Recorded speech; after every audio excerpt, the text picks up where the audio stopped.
Mayhews Auditorium in Bismarck. This is the Republican Gubernatorial Debate, brought to you live exclusively by KX News, your local election headquarters. And good evening, everyone. I'm Tom Gerhardt with KX News. Glad to be with you wherever you're watching across the great state of North Dakota. And we're live here in downtown Bismarck at the historic Bell Mayhews Auditorium. It's the Republican Gubernatorial Debate. We have three candidates tonight. I'll introduce them to you. To my far right is Rick Becker from Bismarck, Representative Rick Becker. In the middle is Attorney General Wayne Stengen, and from Fargo, Doug Burgum. So welcome, gentlemen. We look forward to a vigorous debate here tonight. We will be televising live until 8:30 around that time, and then from 8:30 to 9 we're going to have a special post-debate wrap-up show that you can see on the KX network and also live online at kxnet.com. To my right is Roz Layton with the Republican Party. She's going to go over the ground rules and then also introduce our moderators tonight. Roz? Thanks, Tom. So first of all, I wanted to say thank you to the Bismarck-Mandan Republican women for being here tonight, helping us out with making sure this event is successful, as well as the staff here at the Bell Mayhews. This is a great venue, and we're in for a great event. A couple things, we would like you guys to remain seated throughout the debate. And out of respect for the people at home, please hold your applause until the commercial breaks and the end of the debate. Also, please refrain from cheering, clapping, or booing during the answers. Hopefully there won't be any boos anyways, because we're all Republicans, right? Or for the most part. And most of all, just to show respect for the candidates, the people at home, and then the moderators as well. This isn't an easy thing to do, to get up in front of this many people, plus the entire state of North Dakota. So thank you guys all so much for being here. I will introduce our moderators. First of all, on the end, we have Mr. Scott Hennon. Scott is the most listened to radio personality in North Dakota. His talk show, What's on Your Mind, is heard weekdays from 9 to 11 a.m. on KFYR 550 in Bismarck-Mandan, AM 1100 The Flag in Fargo-Moorhead, which is also broadcasting for us here tonight, and in the Bakken on AM 1090 KTGO, Tioga, Williston, Watford City, and AM 1460 KLTC in Dickinson. So Scott, thank you so much for being here. In the center, we have Janelle Presti Houska. She's a former journalist who spent 17 years in broadcast news. Janelle is recognized statewide for her extensive work covering politics, the legislature, and elections during her years as a journalist. Janelle currently works for the Association of Counties and Government Relations. And finally, we have Mr. Dave Thompson, news director of Prairie Public. He has been saying good morning to public radio listeners in North Dakota since 1981, and under his watch, Prairie Public's radio service has won nearly 100 awards for news reporting. Dave is a native of Bismarck, and his hobbies are karaoke, bowling, karaoke, music collecting, karaoke. And by the way, did we say karaoke? So I want to thank you guys all for agreeing to do this, and I'll hand it over to Dave to get this started. All right. Actually, we're going to start the questioning with Scott. Well, we have the opening statements first. Oh, that's right. And then we'll go to each of the candidates will have a chance. So everybody knows the rules. Opening statements, they have 3 minutes each for an opening statement. When we do get to the question round, it'll be a minute for answers and rebuttals where necessary. First opening statement comes from Rick Becker. Thank you, Scott. Hello, welcome to the Bell. I'm going to break one of Roz's rules right off the bat. That's what I tend to do. I just have a quick question, the only question I'm going to ask the audience tonight, and that is, who here is in favor of a limited, free market constitutional government? Just holler, please.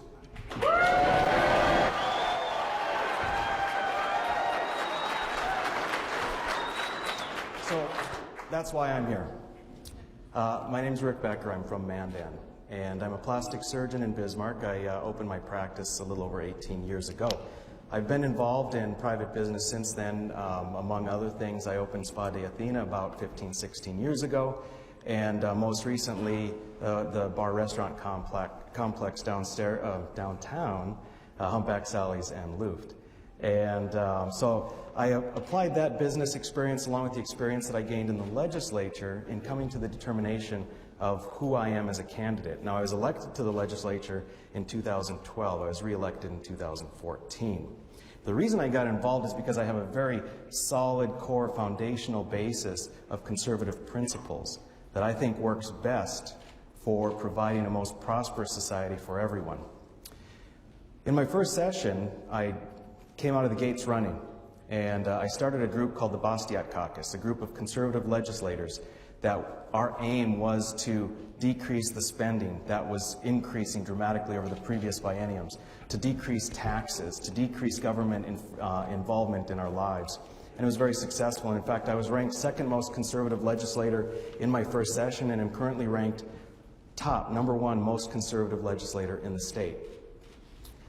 I want to address the reason we're here. I want to thank you for coming. I want to thank the North Dakota Republican Party, because you have at hand an opportunity where there are 3 candidates of diverse opinions on what they see as the best route, the vision for North Dakota going forward.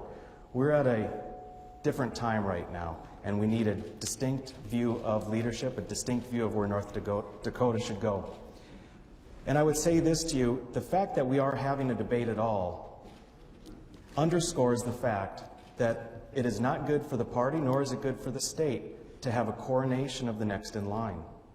Whomever wins this governor's seat should be one that has earned it, whether it's any of the 3 of us. We need to earn your vote, and that is by explaining to you what our vision is for North Dakota.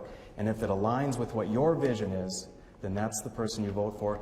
That's who becomes the next governor of North Dakota. Good evening.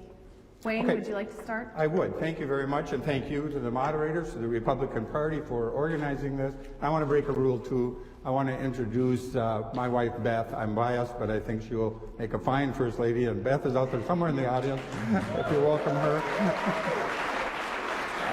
And then my son, Andrew, who is also listening on the internet at a construction site in Bowman, North Dakota. I have been characterized, I guess, as the optimist up here, and I think that's correct. I am an optimist because I think there has never been a better time to live in the state of North Dakota than right here, right now.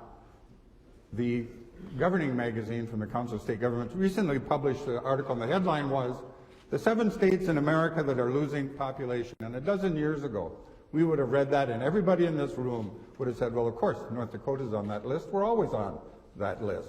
But that's not the case now. We are on the opposite end, the fastest growing state, the state in the union that has the highest growth in personal income, the unemployment rate that is the lowest in the nation, more jobs than there are people available to fill them. In 1990, the gross state product in North Dakota was $11.9 billion. In 2014, it was $55 billion.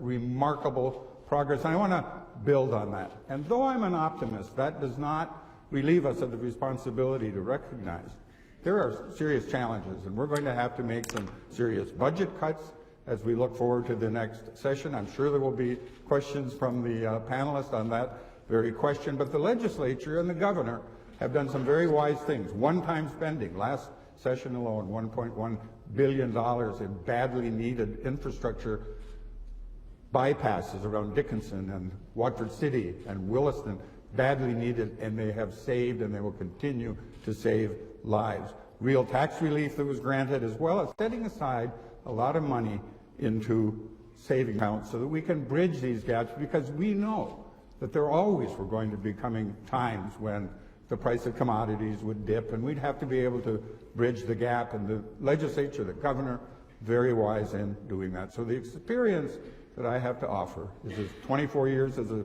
legislator, House and Senate, in lean times and good times, making cuts when they were difficult but necessary to make, and 15 years as Attorney General of North Dakota, now the longest serving Attorney General in the history of the state, having accomplished a lot of good things, like fighting crime, but also fighting federal overreach. And so thank you for being here. I'm looking forward to a robust and vigorous debate, and I appreciate the chance to be here.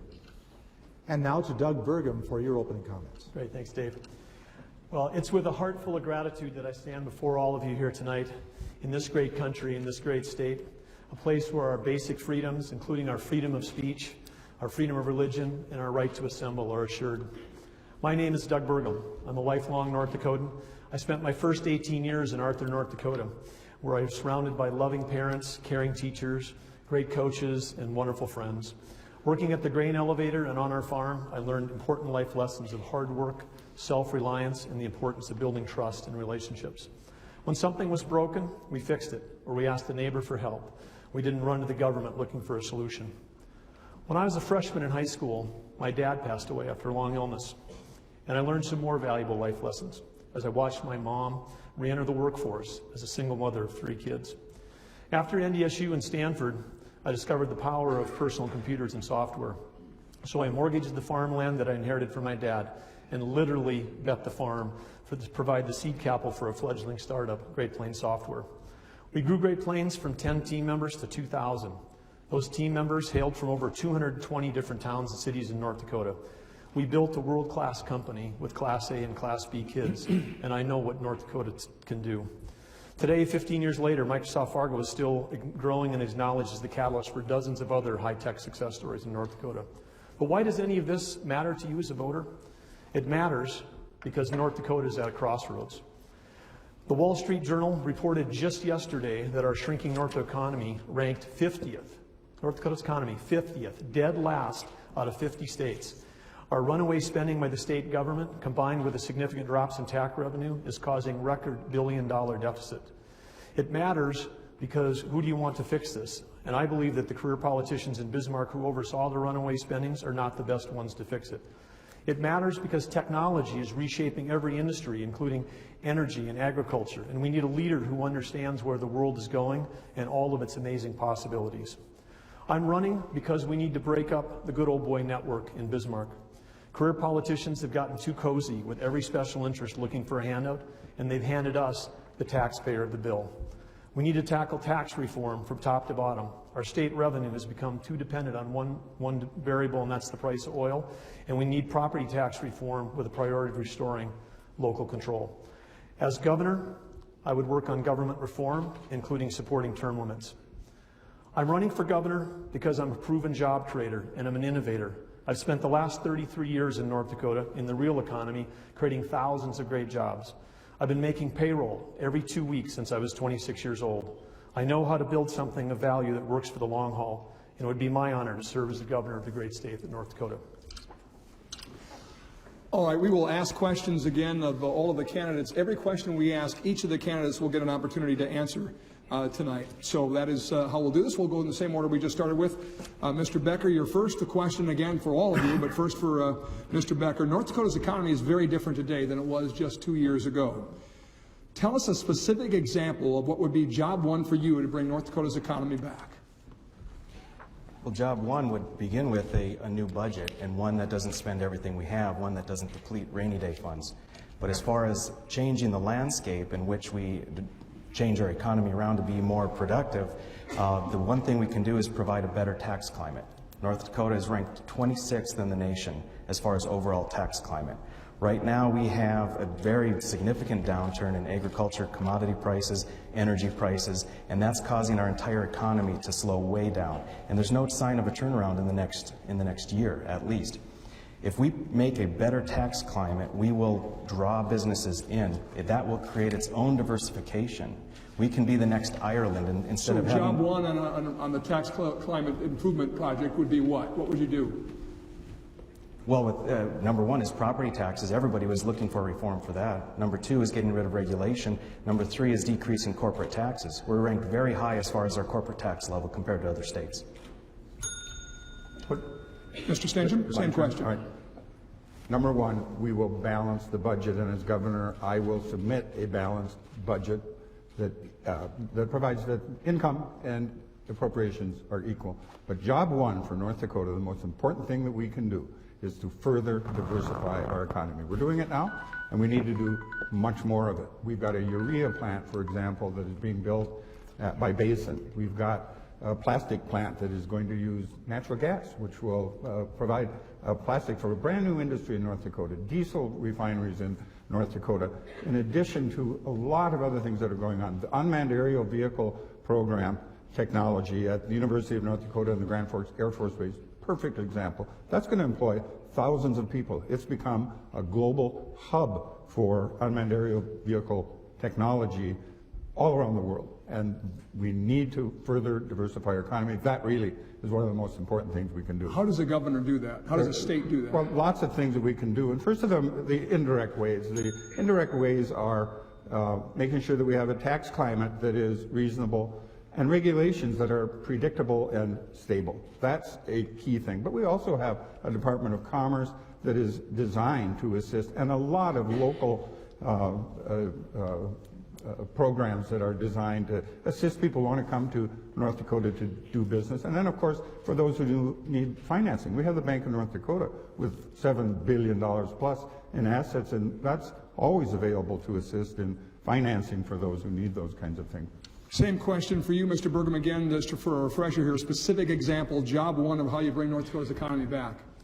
Well, first job one is going to have to tackle the runaway spending at state government, because we can't, if we don't solve that problem, then we can't move forward.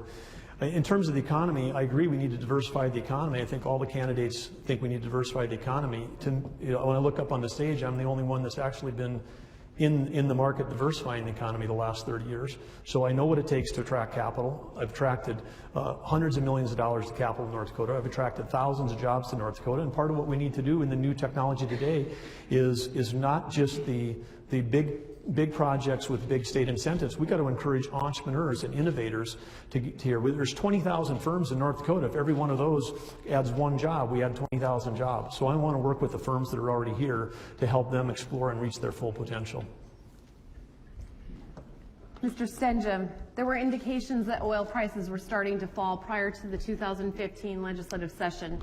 If you would have been governor, how would your budget have been different? Well, of course, during the middle of the session is when the prices started to go down, and the legislature did adjust the budget based upon lower predictions. It's difficult, and we have to confess that it is difficult to balance a budget and to come up with projections of what the income is going to be 25, 26 months before the end of the session.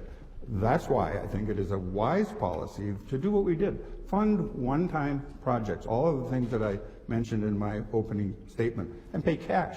We did that with the bypasses, the highways, built a brand new medical school in Grand Forks, other infrastructure, paid cash. Those are expenses that we don't have to incur again. And then to have the money in those savings accounts that I talked about that allows us to bridge the gap. Everybody knows the price of commodities will come back up. They always do. And that will happen here. And we have programs and policies in place that allow us to reach through when we come to those valleys until we get back up again. So to follow up, you're saying that you wouldn't have done anything differently? I don't know that I would have done anything differently, recognizing that the allotment process was there and there's money available in the savings accounts that were established, not just recently. 1987 is when we established the Budget Stabilization Fund. The Foundation Aid Stabilization Fund is a bill I worked on in the legislature in 1991 and was designed to do just exactly those things. So we can bridge these gaps knowing that there's going to be peaks and valleys. We're in a valley now. There will be peaks again. Everybody knows that. Mr. Burgum, your take? Well,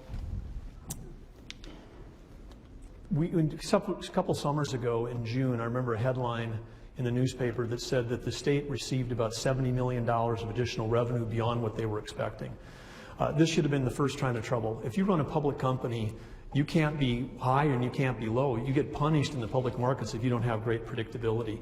And so when we were off on the way up, like, whoa, all this money is coming in ahead of the forecast, that's when we should have realized that we didn't have a good forecasting system. Because now we're on the other side. Wow, we're missing it on the way down. So we've missed it on the way down, we missed it on the way up. So I think one thing with all the billions we have, maybe we just spend a little more money on forecasting software. But in terms of the funds that we're talking about with the rainy day fund, again, recognize that just last month, $330 million ending balance gone in an afternoon. $500 million in the budget stabilization fund gone. And so I'm sorry to interrupt you, but the question is specifically is how would your budget have been different? I would not have spent. I would have looked at the forecast when we were exceeding it on revenue all the time and said something's wrong here. We don't know how to forecast and we shouldn't spend the money.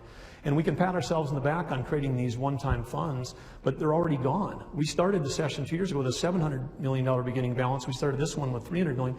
They're gone. So it's actually way more than the $1.1 million that we have to make up. All right. Mr. Becker.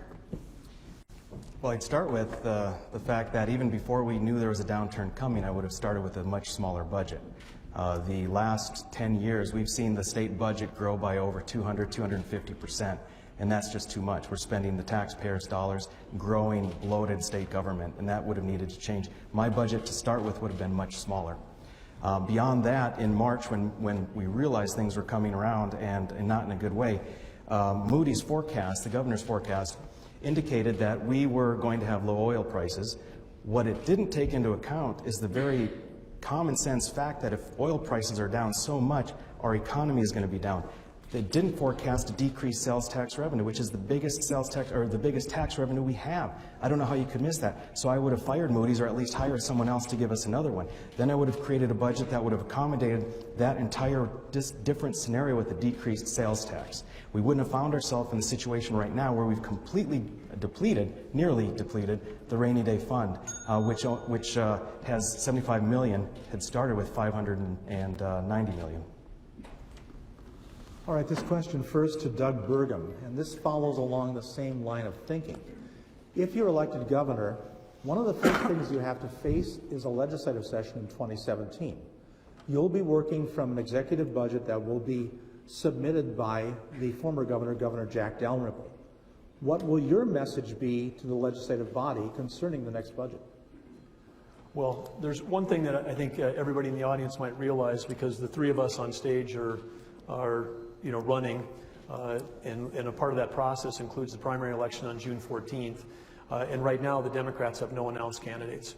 So this year, one of the advantages for whoever's successful is they will have an opportunity potentially after the June 14th primary to actually spend 6 months working with the current administration to try to develop a plan and be more coordinated as opposed to the 3 weeks that might normally be there.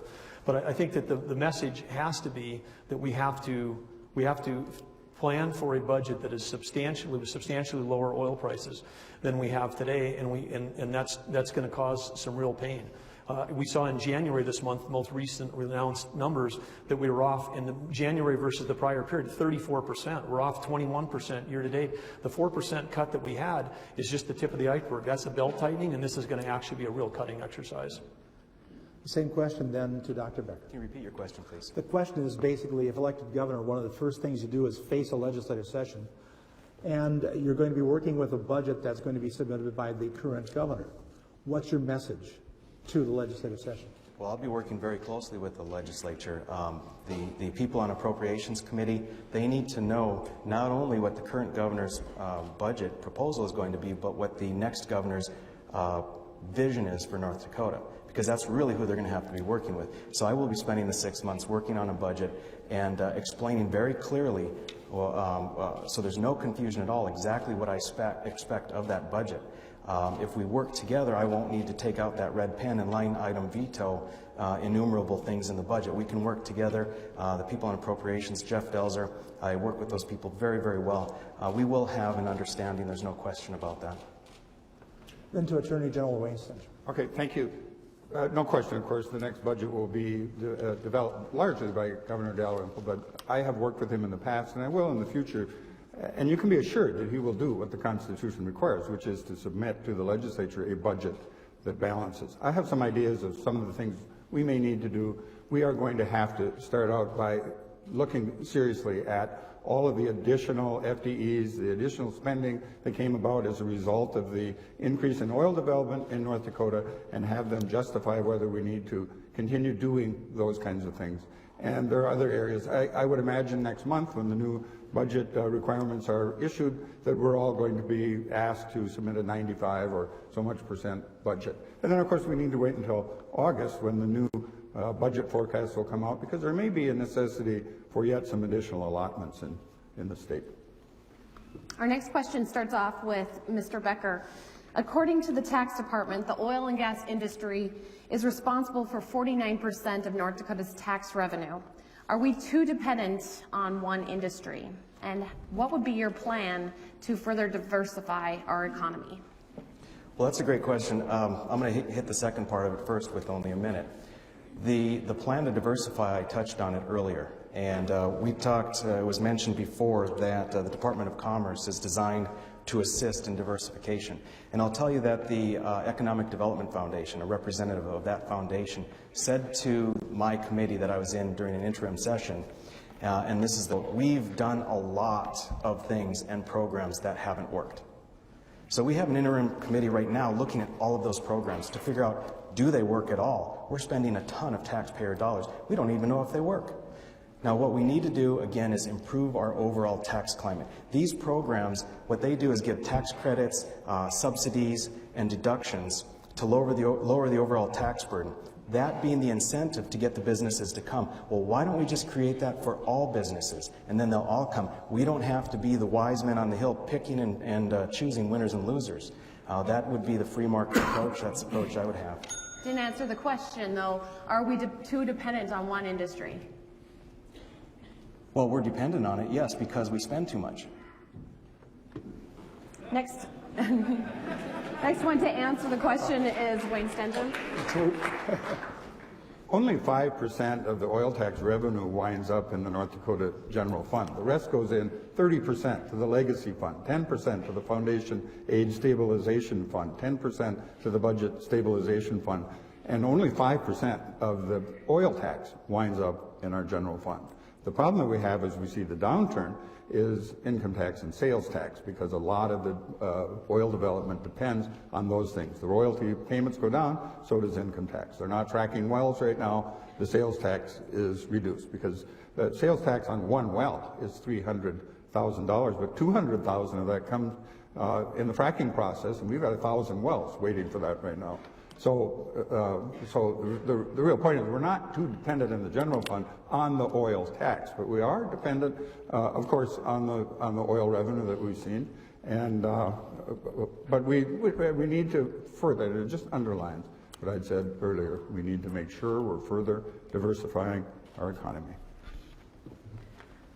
Understand that our time constrains us to furthering that, but can you quickly, briefly summarize what some of your ideas on diversifying our economy? I sure can, because I talked about the unmanned aerial vehicle. We're just at the beginning stages of the unmanned aerial vehicle, and that is something that I think in North Dakota can provide thousands of jobs. We're working on all kinds of plans for gas processing plants, pipelines to be developed, the plastics plant that we've been talking about that hasn't been built yet, but those are the kind of things, the value-added ag products, the value-added energy products that we can excel on in North Dakota. And our universities, too, are prime areas for research. The EERC in Grand Forks is really working on a program for carbon capture and storage, and once they unlock that and make that a commercially viable process, all of the arguments against the use of fossil fuels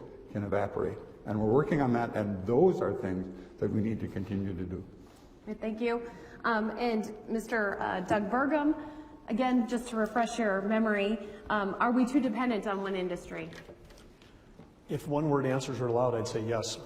And maybe they are allowed, so I'll start there. But yeah, we're too dependent. And as Wayne said, I mean, not only is it the tax revenue, but also the sales tax and the income tax that was associated with that. But if you look at our state and balancing the budget, this is going to be a super challenging time, because we get revenue from two industries, really, energy and agriculture. Those are the two big ones that produce the revenue.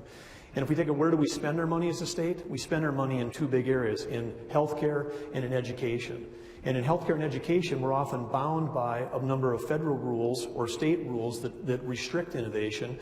And so if we're going to solve this thing when our two sources of revenue are both the perfect storm with low commodity prices, and we have less flexibility here, again, you can't get to the answer by belt tightening. This is about reinvention. We have to think about entirely new ways of how we deliver both healthcare and education if we're going to solve this problem. And this is the 2016 North Dakota Republican Governor's Candidate Debate, live from the Bell Mayhews Auditorium in Bismarck. We will return shortly. I just have a quick question, the only question I'm going to ask the audience tonight, and that is, who here is in favor of a limited, free market constitutional government? Just holler, please. I'm running because we need to break up the good old boy network in Bismarck. Career politicians have gotten too cozy with every special interest looking for a handout, and they've handed us, the taxpayer, the bill.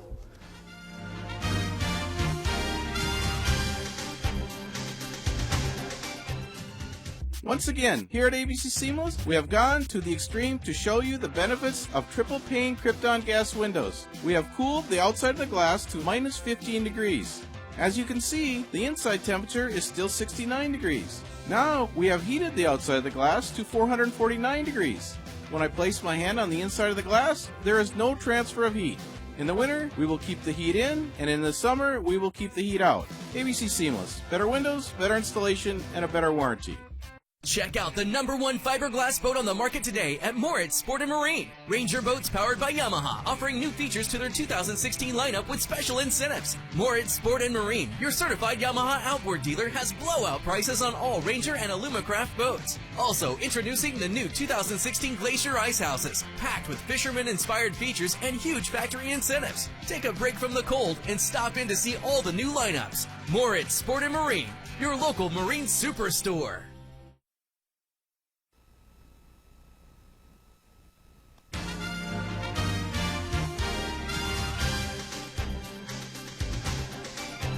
I think there has never been a better time to live in the state of North Dakota than right here, right now. So are we too dependent on one industry? Well, we're dependent on it, yes, because we spend too much. We're coming. All right, we're back, and we're going to resume our debate. Our three candidates for governor are debating live at the Bell Mayhews Auditorium here in Bismarck. This question starts with Wayne Stengen. Would your administration support continuation of the current property tax relief plan? And would you expand it to include the state taking over social service costs from the counties? I do support continuing the property tax buy-down that we've inaugurated here in North Dakota. The question about social services may make some sense because it is a mandate on the counties that they have to pay for, even though it's a program that the state initiates. Two things have to happen. If the state is going to do that, number one, we have to have the money, and that I think is not likely that is going to happen in the next biennium. But if the income from the oil and other products goes up, then we can look at it. But the second thing that has to happen is a dollar-for-dollar reduction in the property tax levy to make up for it so that they equalize. I pose the same question to Doug Burgum. Can you repeat, please? And the question is, would your administration support continuation of the current property tax relief buy-down plan? And would you expand the plan to include the state taking over social service costs from the counties? The answer on the first question on the property tax buy-down reform is I think we need complete reform. I'm not sure this is working. We spent $300 million on the property tax buy-down to lower property taxes by 12%. Most of the local entities often either raise their mills or raise the valuations, so the actual person who has the property may or may not have actually received a property tax cut. And again, I feel it's $300 million spent, and I'm not sure we're getting the bang for the buck. And on the second one, I would say no, because this is part of where we need to move things towards local control instead of the state doing it. I'd like to follow up with that. How would you reform property taxes? Well, I think you have to take a look at it completely. Property tax is a great tax if it's driven locally, because then you can make local decision making. But if we try to, normalize property taxes across the whole state, ship the dollars to Bismarck, and then turn around in the form of a relief, then it doesn't make as much sense to me to do that versus having that particular tax stay as local as possible. Let's go to Dr. Becker. Well, I'll take issue with the idea that it's a great tax. My opinion is that the property tax is not a great tax. If I own something and then the government says to me, you must pay me every year, and if you don't pay me, I'm going to take that thing away from you, then it was really never my property to begin with, is the way I look at it. However, the world we live in is one which has property tax. So, to answer the question directly, I would not have done the buy-downs. As a freshman legislator, wet behind the ears, I stood up in front of the caucus and said this is a bad idea. We don't control property taxes. Therefore, if we buy down, we can't control what's going to happen. What happened was predictable. The local municipalities increased taxes because they had the back hole to fill. What I would look at for real property tax reform is something on the order of, first, a valuation increase cap. When you buy your property, it can't go up in value beyond CPI, inflation, or some other small figure. Then we won't see what we've all been seeing, what I've been personally seeing, is a jump in my taxes and yet no accountability because allegedly my taxes weren't raised. Just a quick follow-up. Would you expand it to include the state taking over social service costs for counties? That needs to be looked at. There are some pros and cons. Anytime we take control away from the locals, that's a big con. On the other hand, we could possibly come up with some efficiencies and we can take control. You know, I hate to have the state do unfunded mandates to the locals, meaning the cities and counties. That would get rid of that problem. I think it's something that needs to be looked at very seriously. Next question starts with Doug Burgum. Mr. Burgum, does North Dakota need further oil tax reform in these challenging times to incentivize more drilling? I think it's something that's going to have to be looked at, and because you can't look at taxes on an industry like oil or any industry in absence of what's going on in other states. If Oklahoma, if Texas, if Wyoming, and if Alaska during these downturns are reforming their tax clients, then the capital and the talent is going to move to their oil fields versus ours. And we just need to understand, I mean, this isn't just a piggy bank. This isn't a golden goose that we can just keep laying eggs. We're competing globally against every shale field in the world, and we need to make sure that we've got a tax climate that attracts the very best companies to come here. Does take a look at it mean it would have your support? You said, I think we need to take a look at it. Does that mean that's something you would advocate for and support as governor? I'd say, yeah, absolutely, because if you understand what I've been saying up here is we're going to be so far short relative to making ends meet, we're going to have to look at every source of revenue and we're going to have to look at every dime we spend it on. Next, same question for Mr. Becker. Well, I've frequently used the same analogy. The oil energy sector is the golden goose for North Dakota. And I would very much look at decreasing taxes to be concomitant with what we see in other oil-producing states. The problem that I see is, for instance, what is the extraction and production tax rate for sugar beets? You know, the oil companies are not evil empires. They're companies doing business. And so we need to be competitive with the other states. And the other thing is we don't want to raise and lower taxes according to the price of oil. Companies need stability. So we need to take a look at what might be a very proper and reasonable tax rate, something that's competitive with the other states, and that's something I would support. Mr. Stengen. Okay.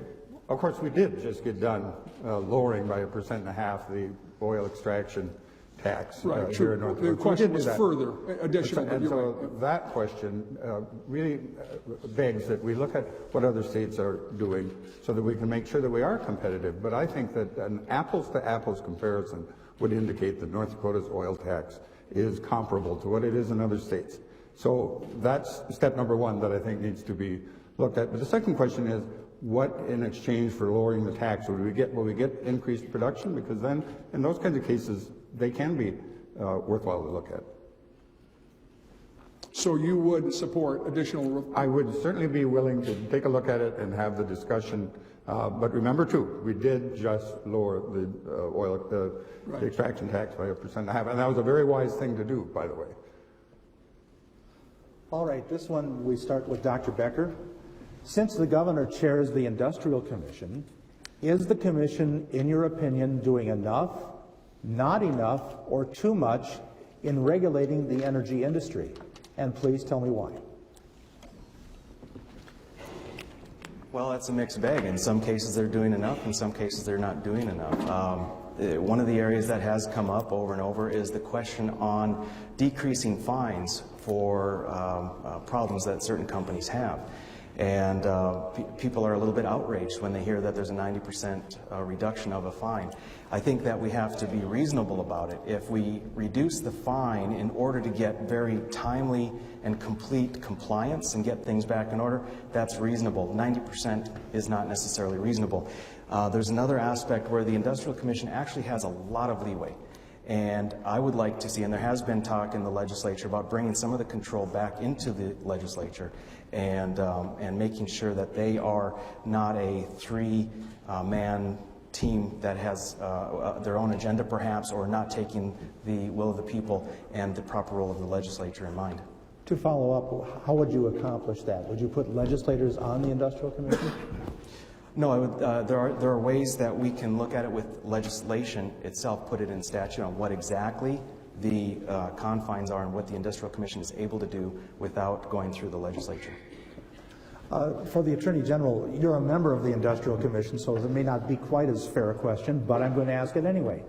Since the Governor chairs the Industrial Commission, is the Commission doing enough, not enough, or too much in regulating the energy industry? You know, I think we're doing a very good job in striking that balance between proper regulation to make sure that our environment is clean while not stifling an industry here in North Dakota that I think is very critical for us to have, that employs people, pays taxes, does all those kinds of things.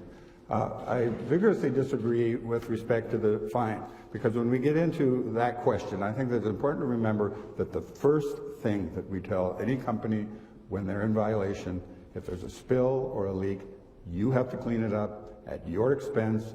We don't care whose fault it is, you have to clean it up. And then you have to look at the whole continuum is what is an appropriate assessment so that we can assure that similar activities don't happen again in the future. And we've been very successful in seeing that that is exactly what happened. None, if any, further violations by people who have been fined.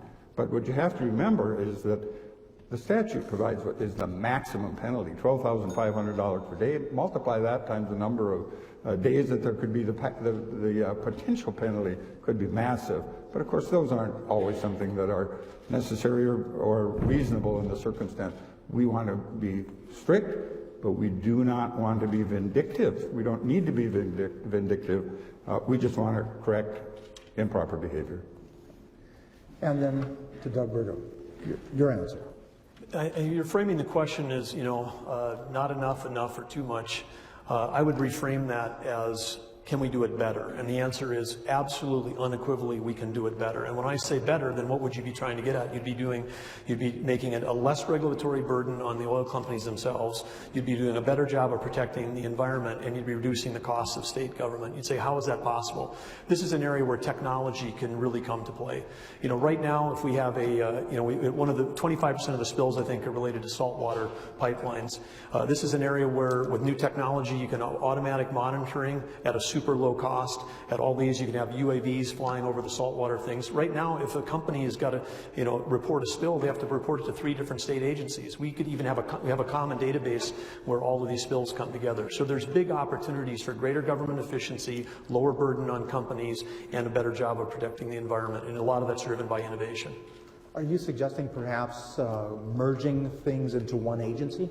I'm not suggesting that, that merging it. I know that other states have models that might have had, like we have a Department of Agriculture, other states have a Department of Energy, but today we've got regulation, on oil gathering or on natural gas. If it's a gathering line, it's regulated by one industry. If it becomes a transmission line, it's regulated by another. How does a company deal with that? Because they have 2 different regulatory bodies with 2 different sets of elected officials. We can make it simpler for the companies as well. All right, another energy-related question. This one starts with Mr. Stansham. You proposed a controversial special places initiative that made certain areas off limits to energy development. Do you regret that decision? And by the way, for the others, would you have supported or opposed it if you were on the Industrial Commission? Well, first of all, I think that I need to correct you, Scott. We didn't make anything off limits to development. What we did say is, if you are going to put an oil rig or a pump jack in a particular area, what we want you to do is to listen to people who may live nearby, or to landowners who may own the surface but not the minerals, so that we can minimize the environmental impact. Less noise, paint them, put them behind a tree, or put a grove of trees, and do something. At least listen to people as they talk. And the reason that these things are important have to do with all of the issues that I have been fighting with the EPA on the fracking rule, on the Clean Power Plan, and on the waters of the U.S. And every time I've been into court on those, what I have been able to say is, we're doing it here in North Dakota, we're doing it right, and we don't need any federal intervention. And to the extent we don't do those things here in North Dakota, we can always count on federal involvement. So the short answer to your question is, do I regret it? I don't. All right. And it's working well, by the way.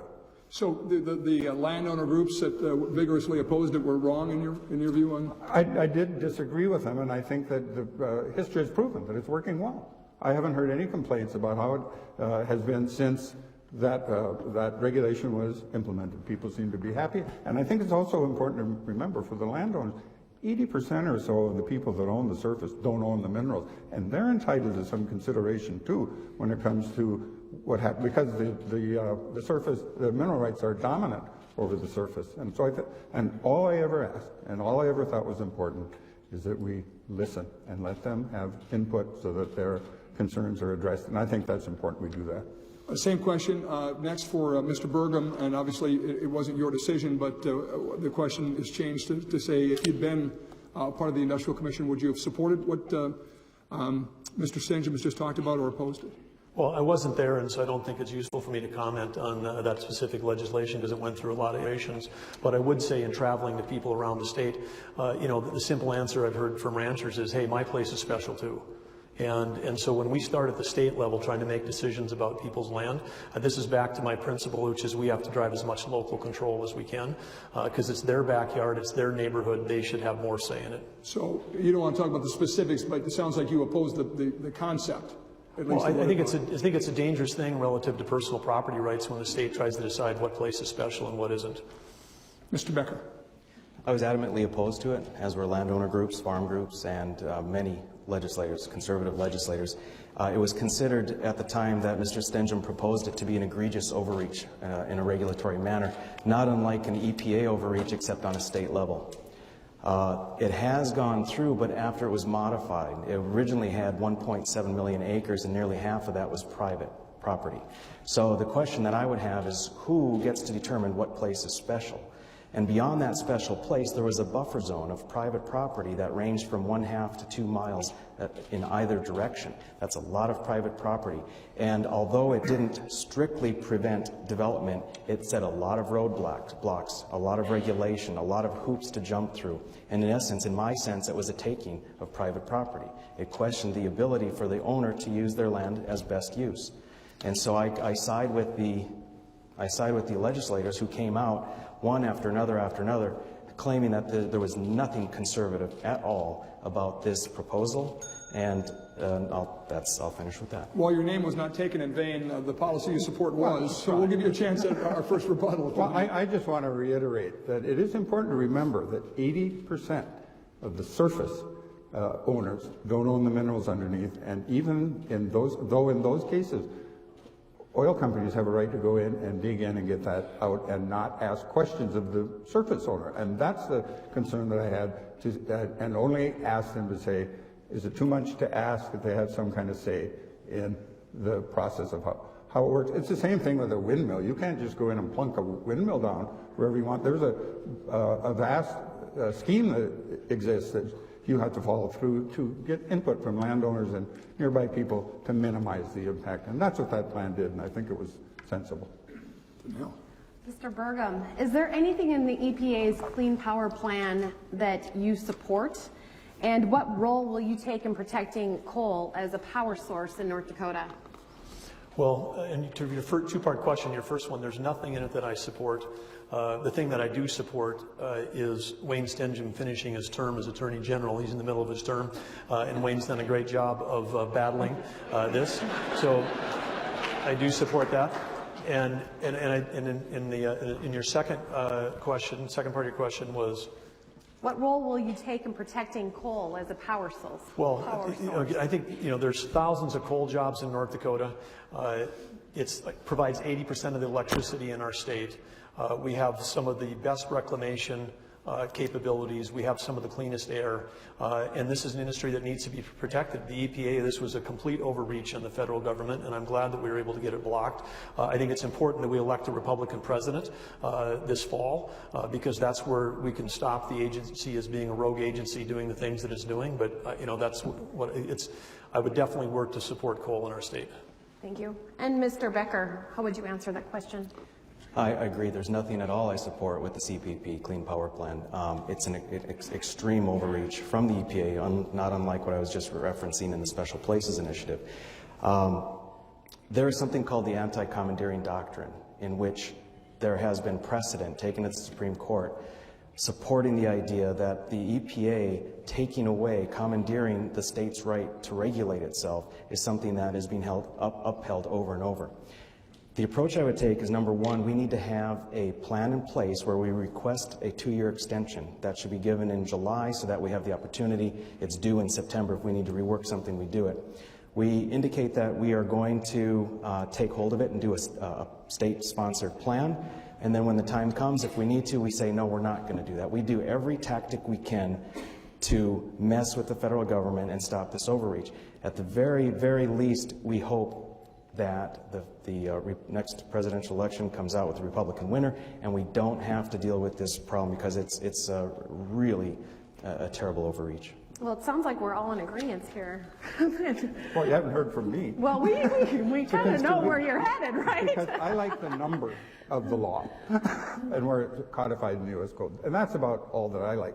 But nobody up here has fought harder and more successfully than I have against federal overreach, whether it's the EPA's Clean Power Plan, which is a job killer for our coal industry here in North Dakota, the BLM's anti-fracking rule that we got an injunction against, and the Waters of the U.S., which is one of the most pernicious rules that I've seen. Nobody's fought harder and more successfully than I have on those issues. But I can't hold them off in court. We need somebody in the governor's office who is working just as hard, and I know that Governor Dalrymple is as well, but I certainly am as well situated as anybody, probably better, to make sure that we're continuing that fight everywhere, on every front, in the court, in the Congress, and in the White House. And just to underline, there really is nothing more important going forward than to getting a Republican in the White House to rein in that agency. I'd like to move back to kind of a budget issue again, and this is about infrastructure. And this starts with Dr. Becker. The state has made huge investments to address infrastructure and needs statewide. Is it enough? Too much? Not enough? You've heard that phrase from me before. And also, yes, and also, what would be the biggest infrastructure priority in your administration? Well, we did spend a lot, and we had about $2 billion in the Strategic Investment and Improvement Fund, and that is essentially depleted. At the end of this biennium, we're going to maybe have $200 million in there. So we paid for a huge amount of infrastructure, and we paid cash. We can question whether that was the best decision. I think going forward, we need to look at doing it a different way. I'd like to see the legacy fund used to bond out future infrastructure projects because we don't have the cash anymore. Instead of investing in Wall Street, we can use it to bond our own projects. We can pay our self-interest. One of the things that I want to take a closer look at is the Fargo diversion. I'm afraid that that is turning out to be a boondoggle that's going to cost the taxpayers of North Dakota, and even more so the taxpayers of Fargo, a tremendous amount of money. We need to take a look at that. Right now, we've allocated, or at least promised over the next 4 bienniums, a total of $570 million. We need to take a very close look at that. As far as the other projects, there are none in particular I have in mind, except the ones that are started we need to complete, and we need to do what is necessary to make sure they're not standing in the middle of construction. Since you brought up the Fargo diversion, I've also thought of a question to follow up, and that is, what do you think about the plan to bring Missouri River water to the Red River in times of drought? Well, that's been talked about and bandied about for many decades and not successfully. The McCluskey Canal. I remember my dad working and taking down power lines and taking off those glass insulators. I'd have to take a close look at that. That's another recipe for disaster and a tremendous amount of wasted taxpayer dollars. It's already been wasted over the last 40 years. So it would be with a very, very skewed glance that I would look that over. Okay. To Attorney General Wayne Stanton. Okay, can I do the infrastructure first and then, absolutely, and then have whatever is after for talking about water? The infrastructure has been paid for. The bypasses, the major highway work, all of those things, they're paid for, they're done. There are additional infrastructure needs that certainly will come to the forefront, and I know that the oil-producing counties are working on their list of additional things that they think might be necessary, and it's important that we get their prioritization, and we'll get that. But we're only going to be able to afford that when the price of oil goes back up and we have the money in the general fund so that we can do some more of that. But I think it was very wise, $1.2 billion in badly needed infrastructure, and we're saving lives on those highways in western North Dakota, on those bypasses that we have going on, and we'll do more. We'll do more if we have the funding, and we need to. All right, can I follow up though to ask about the first the diversion project and then the idea of the Red River Valley Water Supply Project? Where do you stand on those? We are going to, if I'm the governor, find a way to get Missouri River water to the Red River, because we are going to need that looking forward as we do the things I'm talking about for diversifying our economy. One of the key things that we need to have is water. And we have some resources to do that in the Resources Trust Fund. So we have money to do a whole lot of things on water.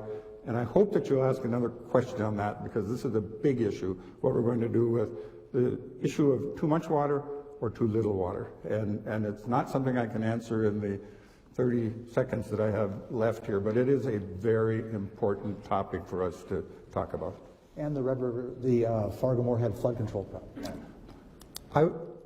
I lived through the flood of 1997 in Grand Forks. I was a lucky one. We only had a basement full of water. I was never so proud to be a North Dakotan as I was when the entire state came to our assistance. Now, they need to work out what their plan is and what the actual plan is, but the state needs to be a part of the solution for funding it. State, local, federal. They did it in Grand Forks, and it worked well, but it was the plan that Grand Forks came up with locally, and then we agreed to fund it. And it was really great that it worked out. It wasn't partisan, Republican, Democrat, East, West. We all came together to help out Grand Forks. That was a great thing. We need to do the same thing for Minot and Fargo area to control the flooding. And to Doug Burgum, your answer. The first question on the infrastructure, too much, too little. Again, I might frame this in terms of what did we miss out on. When we take a look at where the economy is going, one of the things that we need, even as badly as roads and bypasses, is we need high-speed internet. We had an opportunity when the golden goose was laying eggs. We're spending, billions of dollars on new infrastructure and surge funds, and we had an opportunity, missed opportunity. We could have said we're going to be the first state in the nation to have gigabit internet everywhere. Dakota Carrier Network's done a nice job. The rural telephone co-ops, someplace we have a 100 megabit, but in where the world is going and what we need, for the monitoring, for the energy, for the ag, all of these industries, healthcare, education, having higher speed internet is going to allow to be a platform for innovation. So we have to try to prioritize that going forward. On the second part on the water projects, I do support Missouri water to the Red River Valley, and yes, Fargo does need long-term flood protection. The Fargo area is the largest area of sales tax in the state, largest number of jobs in the state. We have to protect that. When Grand Forks went under, when Wayne was up there, it didn't come back for 10 or 15 years. All right. We're going to move to education, and Mr. Burgum, you get this question first. College graduation rates in North Dakota are alarmingly low, and tuition rates continue to rise. Do you have a solution to the higher education dilemma in North Dakota? Well, the education problem is not just unique to North Dakota, it's nationwide. We're staring at $1 trillion of student debt, and again, the federal takeover of student loans. We had a housing bubble in 2007, we've got a higher education bubble right now. You throw money at students in cheap, easy loans, and guess what happens? Every university in the nation raises its price.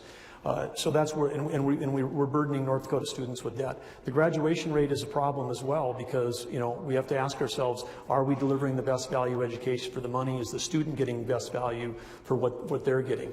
But I also think that we can't look at education in this new economy as just graduation rates, because when I graduated from college, 5 years later I was running a company that had never even been discussed when I was there, because it had changed so fast. And the same thing is true today. We need to teach students how to learn, because we need to have a whole state. We have the best education in the world, but that means adults, not just college graduates. So the solution is complete and total reform? How do you fix the mess you just described? Well, let's start with more presidents like Ed Schaefer running universities and see what happens. Ed Schaefer fans unite in the audience. All right, Mr. Becker, same question. Well, I got so excited about Ed Schaefer, I'm going to ask you to repeat that question. Sure. So college graduation rates in North Dakota are alarmingly low. Tuition rates continue to rise. Do you have a solution for this higher education dilemma? Sure. One of the things is that we need to bring the tuition back into the state legislature. What we are doing is allowing the task that we're given in the state constitution to higher ed. We need to take control of that. Tuition in North Dakota has gone up significantly. At the same time, the state spending for higher ed has gone up significantly. We're ranked number 3 in the nation for higher ed spending per capita. So we're spending a bunch of money. Other states' tuitions have gone up too, but it's been in light of the state funding going down. So we have a significant disconnect here. We've got the highest high school graduation rate in the nation, and yet we're below average for kids that graduate from college within 6 years. We've got the below average freshman retention rate for college. There are problems galore, and it starts with K-12. We've lost our ability to teach critical thinking.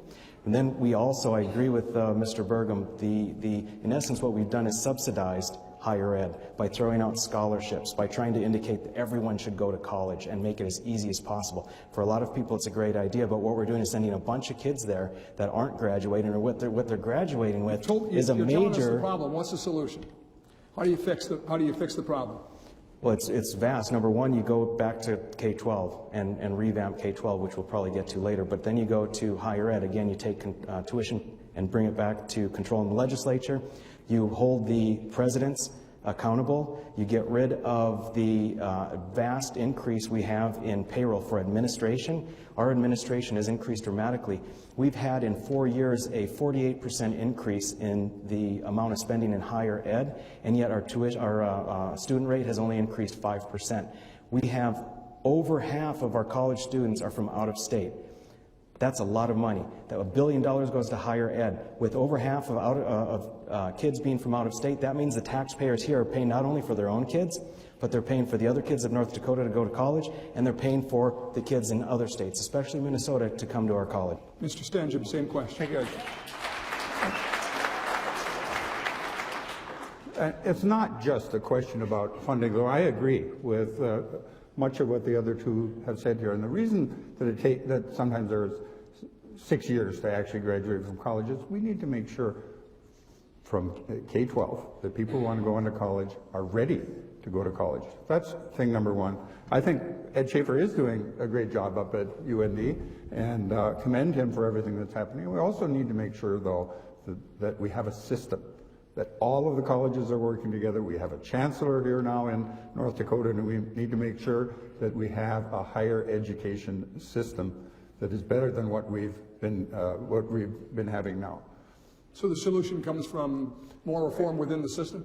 That's part of it, and part of it comes, we can graduate people earlier if they're college ready when they're graduating from high school, and that's an issue as well that we need to address. And this is the 2016 North Dakota Republican Governor's Candidate Debate, live from the Bell Mayhew Auditorium in Bismarck. And we will return shortly.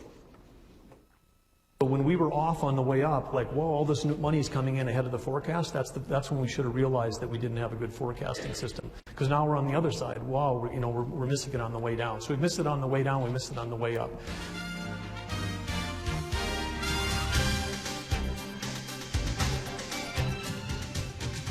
Check out the #1 fiberglass boat on the market today at Moritz Sport & Marine. Ranger boats powered by Yamaha, offering new features to their 2016 lineup with special incentives. Moritz Sport & Marine, your certified Yamaha outboard dealer, has blowout prices on all Ranger and Alumacraft boats. Also, introducing the new 2016 Glacier Ice Houses, packed with fisherman-inspired features and huge factory incentives. Take a break from the cold and stop in to see all the new lineups. Moritz Sport & Marine, your local marine superstore.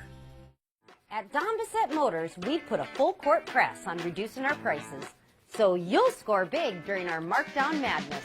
To get your mad deal, drive through our lot. When you see a Markdown Madness tag, it means that vehicle's price has been drastically reduced. As inventory sells, featured vehicles will change. Get the one you want. Don't wait till it's too late. Make a fast break for Markdown Madness at Don Bissett Motors on top of Minot's North Hill. We are KX, live, local, connected.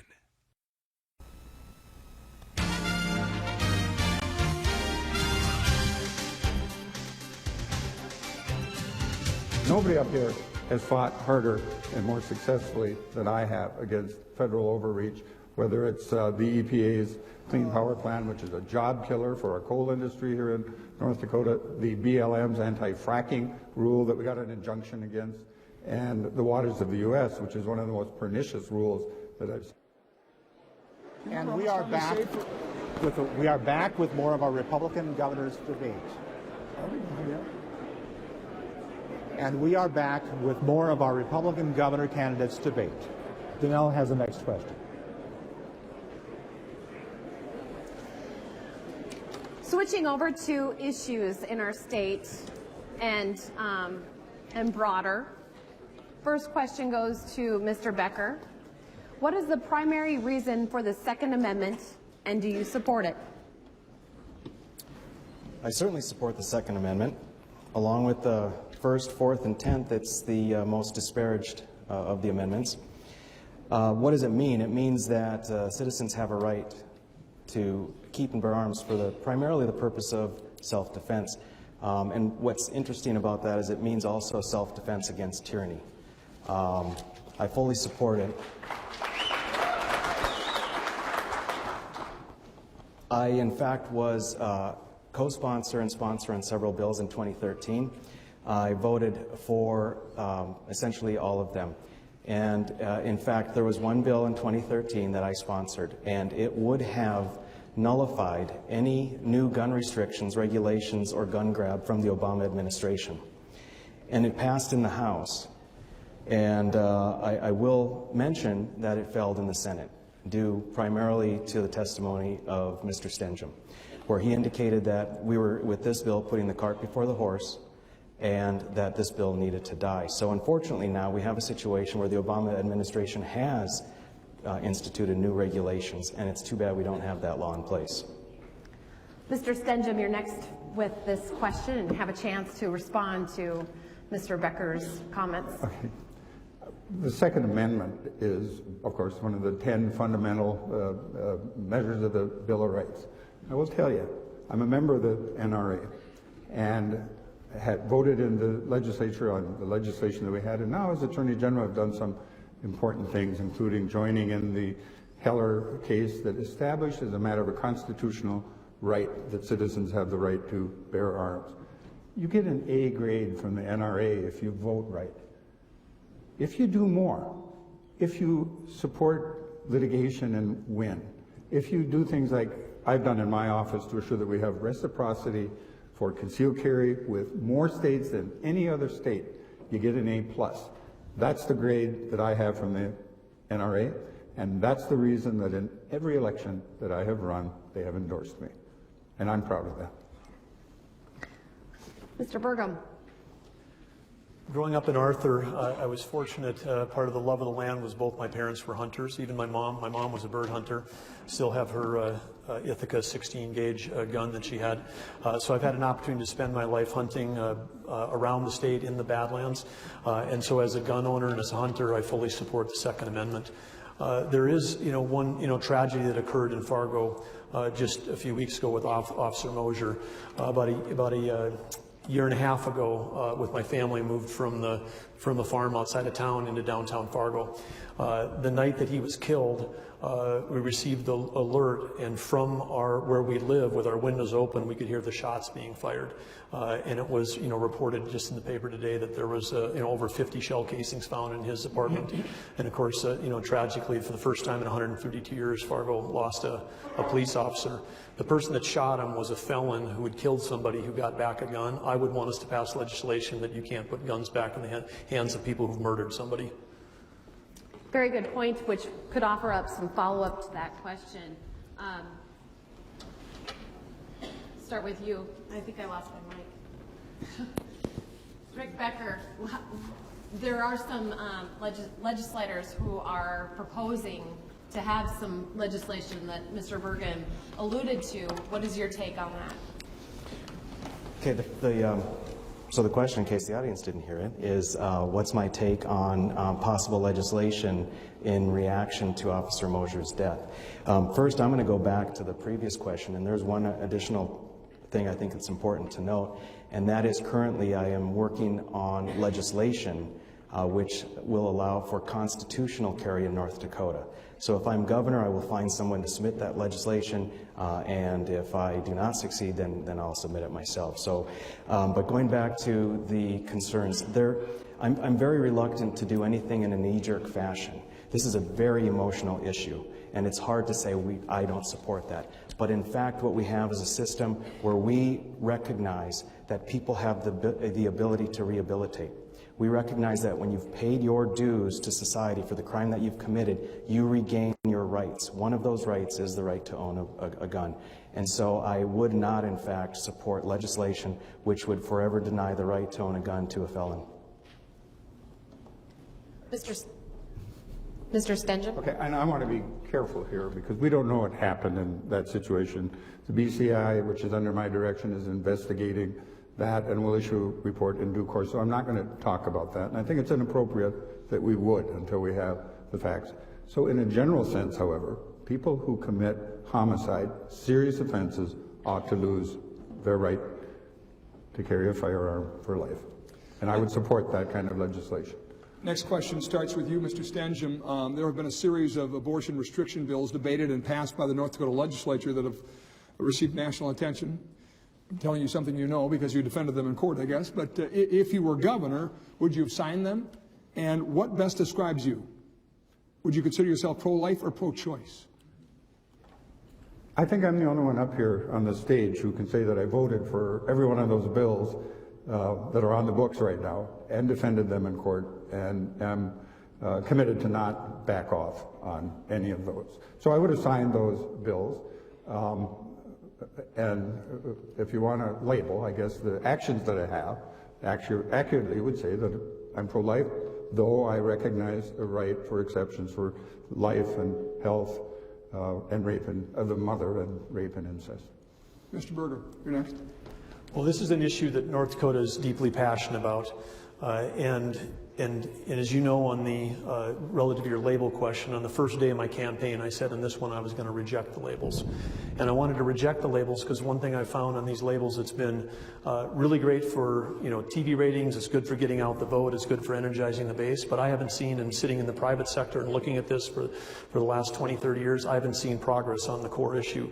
So as part of my campaign, I've been listening to people, all North Dakotans that care passionately about this, and the one thing that there is common ground is that everybody on both sides of this wants to have fewer abortions. So how do you have fewer abortions? I mean, you work on preventing unplanned pregnancies, and you work on streamlining adoption services, and you get the two sides in dialogue with each other. And I believe that, my heart is with the women who find themselves in this situation of fear and uncertainty. And as a community, if we can come together and work to help them, then we can make progress. As governor, I would ensure that any bill related to this would go to the vote of the people, because this is too important for any one person to vote on. Mr. Becker. I'm pro-life.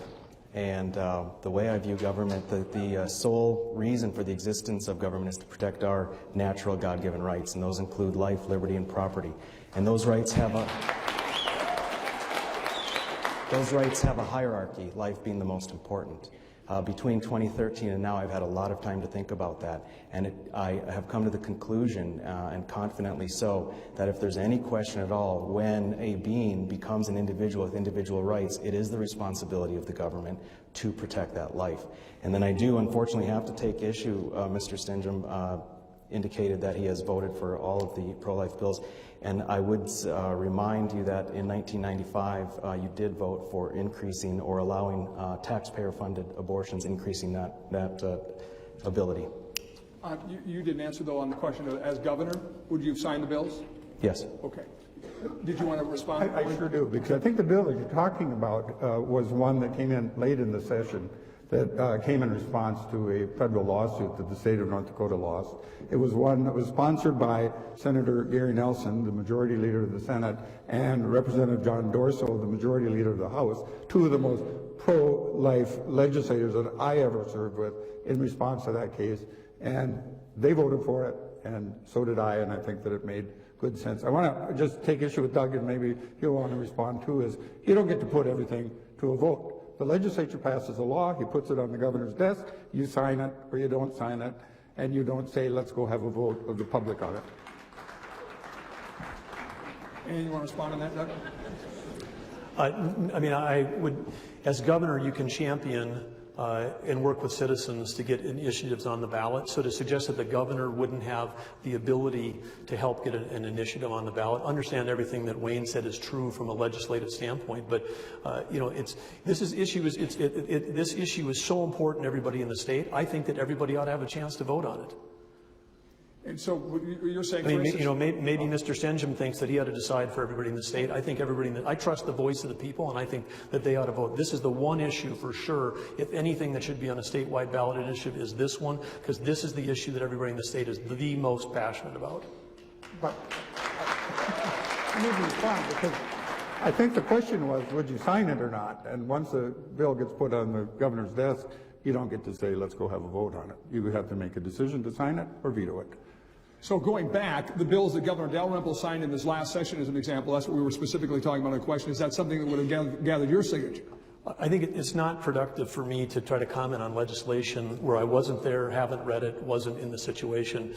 You know, Governor Dalrymple consulted with all of his people. He talked it all over and, you know, and made a decision. And when I'm in that spot, I'll do the same thing that he did. All right. Dave, next question. Yes. I'd like to start with Doug Burgum on this one. There has been a problem with overcrowding in the jails, and there's a lot of bricks and mortar being built. What would you do about it, jails and prison? Well, if we're really talking about the situation in North Dakota relative to increases in crime, increases in drug use, increases in human trafficking, you know, when we had the prosperity came with the oil boom, we also normalized with the rest of the country, and we got to see a lot of the issues, including gangs that hadn't been here before. And one of our responses has been, you know, to spend hundreds of millions of dollars building new jails, new law enforcement centers around the state. But it takes, you know, more than just bricks and mortar. We've got to have, you know, community-wide efforts to try to make sure that we're addressing the issue of drug use, because, you know, a large percentage of the people that are in the prisons have got substance abuse of one form or another. And the other thing is we've got to, you know, stand behind our law enforcement officials in terms of, you know, what happened in Fargo, what's happening around the state. I was visiting with a young police officer she was in her first year as a city police officer in the oil patch. She'd been personally assaulted 4 times in her first year on the job. And it's dangerous business, and we need to stand behind our law enforcement. I'll pose the same question to Dr. Becker. The Department of Corrections and Rehab is another agency which has grown significantly. The problem is that we are implementing policy which is causing the necessity for it to grow. We built a new prison in Bismarck in 2013. It filled within the first year. So we have a problem here. 38% of the people in prison are there because of drugs and alcohol. A far higher percentage are in county jails for the same reasons. We need to look at what we are doing with that particular aspect. Leanne Birch, Director of Corrections, fantastic ideas. The staff under her, fantastic. I've had sessions with them. They have wonderful ideas that will address the overcrowding, and as governor and as a legislator will address the tremendous amount of spending we have as well. We need to look at all avenues. One of the avenues I'm bringing up, and we'll submit legislation, is to decriminalize marijuana. Now, that's not legalizing it, that's decriminalizing it. That means that if you are caught smoking marijuana, you don't go to prison, you pay a fine. And to Attorney General Wayne Stenjum. Okay, thank you. As governor, one of my key platforms will be to reduce this inexorable increase in the cost of our prison, incarcerating people, and building new jails. And the number of people with chemical addiction issues is far greater than 38%. It's as high as 70 or 80%. And we're seeing too many people coming back, recidivating, who have those issues that we're not addressing. We need to do a much better job on treatment of people who are chemically addicted, and we also need to do much more for the mentally ill. For the first time, I'm hearing law enforcement who are telling me, we're not mental health workers, and we're spending too much of our resources taking people who are mentally ill, who will commit a domestic violence or will commit a disorderly conduct, some minor offense, take them to Jamestown, leave them for a couple of days, they come back, they're back on the streets again. We need to do a much better job of addressing the issue of mental health and addiction, and that is the way we reduce recidivism and cost. The balance of tonight's debate will be in a lightning round format. Each of the candidates will have a chance to answer the question, but there'll be shorter answers, 15 seconds, so we can get to a few issues to round out. So we go to the lightning round, and the first question... Do we have to answer this in the form of a question, or...? The Jeopardy music will start soon, yes. We're going to start with Rick Becker on this one, and North Dakotans may soon have an opportunity on a ballot measure to support legalizing marijuana for recreational use. Would you, as governor, support that? How would you vote? Well, it's good if it goes to the vote of the people. I'll support whatever the people say on that. I don't have a problem supporting that if that's what North Dakota wants. The other question was, as governor, would you support it? Would you personally support it? How would you vote? What do you mean by support? Are you going to vote yes or no if the question's on the ballot? I'm going to vote yes. For legalizing marijuana? Yeah, but it's not my platform. I'm not going out and trying to get that changed, but I do think it should be decriminalized. And if it comes up for legalization, I'll vote yes. And if the rest of North Dakota is ready for that, it'll be legal. If they're not, it won't. Next question for Wayne Stengen. Same question. Same question, okay. Yes. I talked to my Attorney General colleagues in those states that have legalized marijuana, and I want to tell you, North Dakota will not be healthier or safer if we legalize marijuana in this state. There's a host of problems that will come along if we do that, not the least of which is driving and the addiction problem we're already trying to deal with. Bad idea. So vote no and bad vote no. idea. Okay. Mr. Burgum. There may also be an initiative on the ballot for medical marijuana. I'd vote yes on medical, no on recreational. All right, this one goes to Wayne Stengen. Should it be up to the governor to actually cut budgets when the legislature is not in session? Meaning, should the governor have allotment power?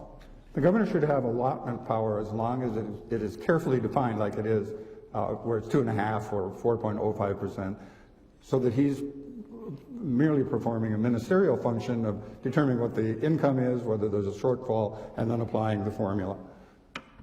But it usurps authority of the legislature to have the governor making those determinations beyond just across-the-board percentages. To Doug Burgum. Yes, the governor should have allotment power, but the system is flawed in so much as that the allotment makes a equal cut across all budgets, and in my 40 years in business, I've never seen a budget that was perfect that could be fixed by drawing a across-the-board cut. And Dr. Becker. Yes, the governor should have the allotment power. I agree with Doug. The across-the-board cuts are not smart cuts. They're applied when absolutely necessary. We can't forget that the governor has the ability to call the legislature back into session if he or she actually wants to change the overall budget structure.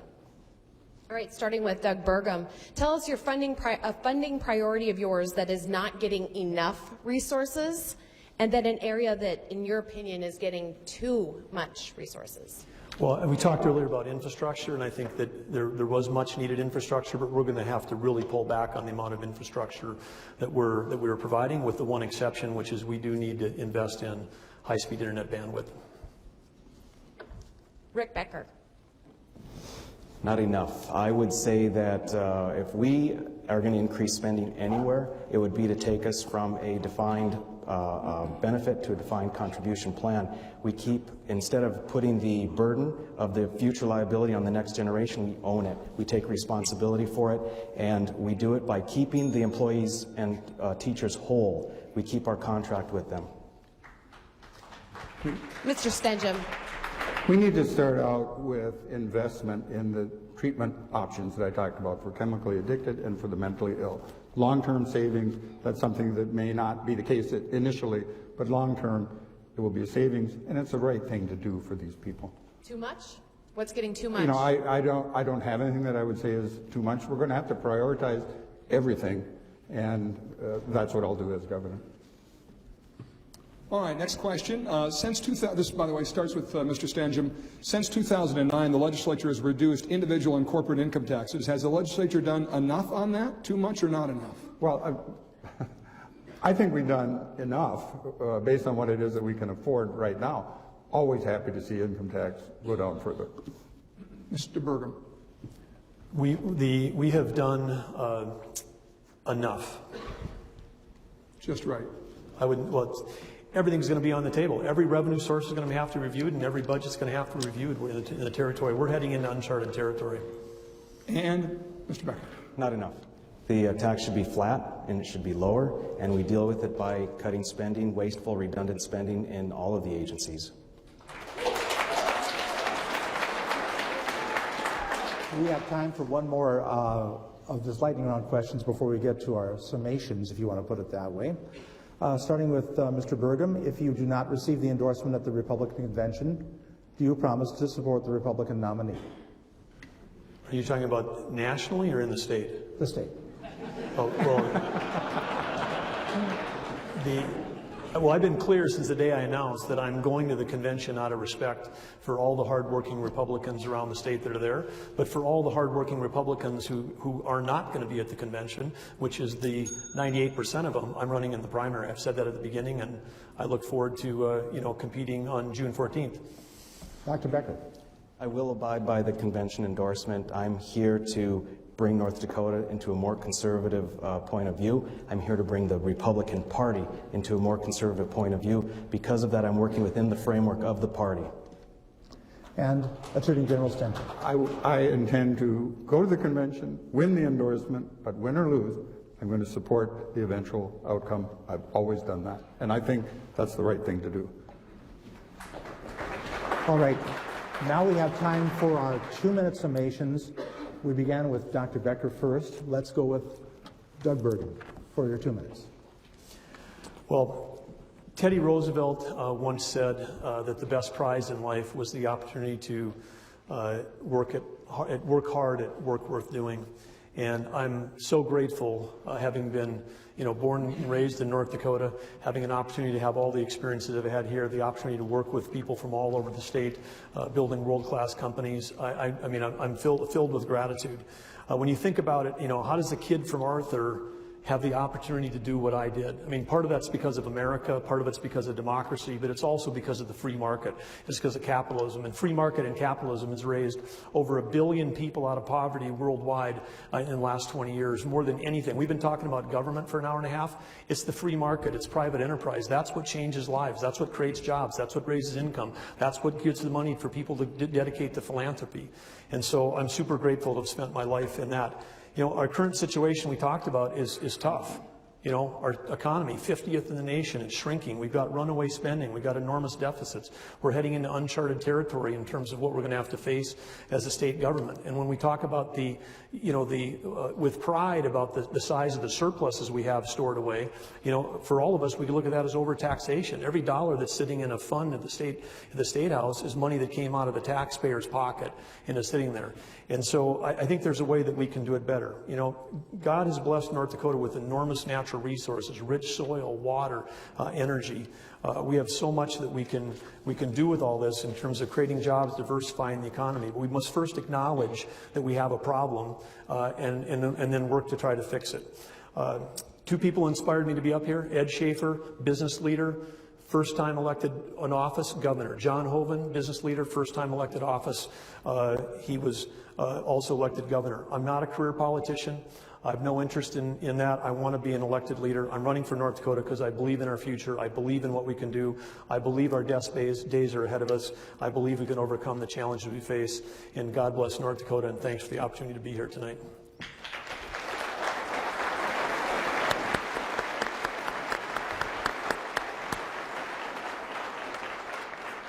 To Attorney General Wayne Stenton. Okay, thank you. I think based on the response and my opening comments, everyone understands I'm a believer in North Dakota. I'm an optimist, and I think that most North Dakotans are optimists. It's optimism, after all, I think, that keeps our farmers planting a crop year after year after year. As governor, I'll balance our budget, I'll fund our priorities, which include most significantly education, and protect our vulnerable citizens. And if there's 3 words that will mark my administration, it will be diversify, diversify, and diversify. Now, I understand that I have been very fortunate to have been elected for 39 years to various offices. These are not entitlements. Being elected to a public office is a public trust. And I think that I could not be prouder to have the record that I have in North Dakota serving the citizens, to be elected year after year after year, earning their support. The people of North Dakota know me. They trust me, and I think that they are in a position where they want a steady hand leading North Dakota into the next decade, and I offer my services to do just that. I ask everyone to join me in supporting my campaign, and also ask that we continue to ask God to bless the great state of North Dakota, the greatest state and the greatest nation in the history of the world. Thank you.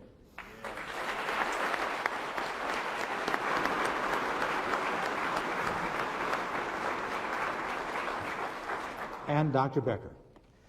Well, again, everyone here, everyone in North Dakota has an amazing opportunity. And you've been able to witness at least some of what the three candidates are about. And I hope you think about this seriously. I hope you go out and talk with people, and I really hope that the people at the state convention cast their votes with confidence that they know who it is they're voting for and why, most importantly. I'm an optimist as well. I'm an optimist at home.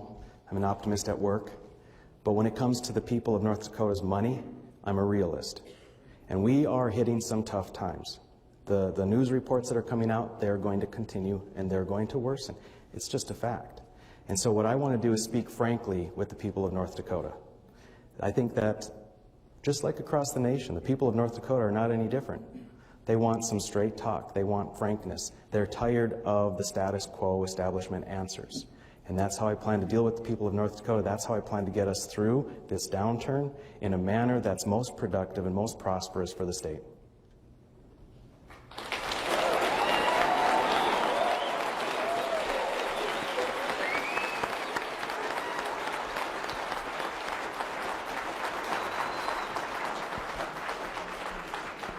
A very big thank you to all three candidates. A thank you to the North Dakota Republican Party for sponsoring this debate. Thank you all for attending. Thank you all for watching and listening.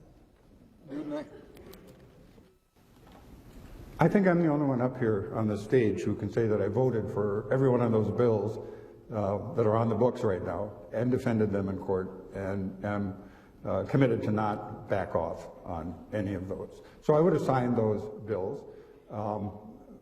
And if you want to label, I guess, the actions that I have, actually accurately would say that I'm pro-life. And then I do unfortunately have to take issue. Mr. Stenjum indicated that he has voted for all of the pro-life bills. And I would remind you that in 1995, you did vote for increasing or allowing taxpayer-funded abortions, increasing that ability. I understand everything that Wayne said is true from a legislative standpoint, but you know, this issue is so important to everybody in the state. I think that everybody ought to have a chance to vote on it.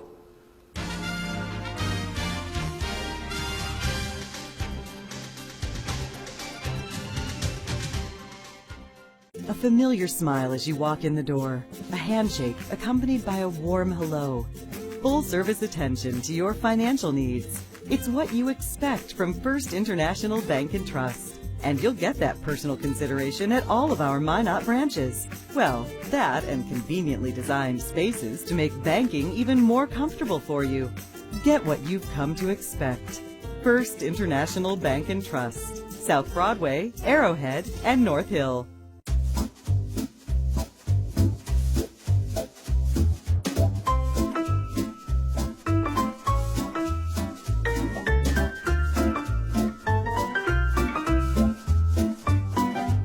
Love your car, and when you get in an accident, you'd love to get it back as soon as possible and looking like new. We're Jerome's Collision Center, and when you need us, we'll be there for you. Jerome's Collision Center. Find out for yourself.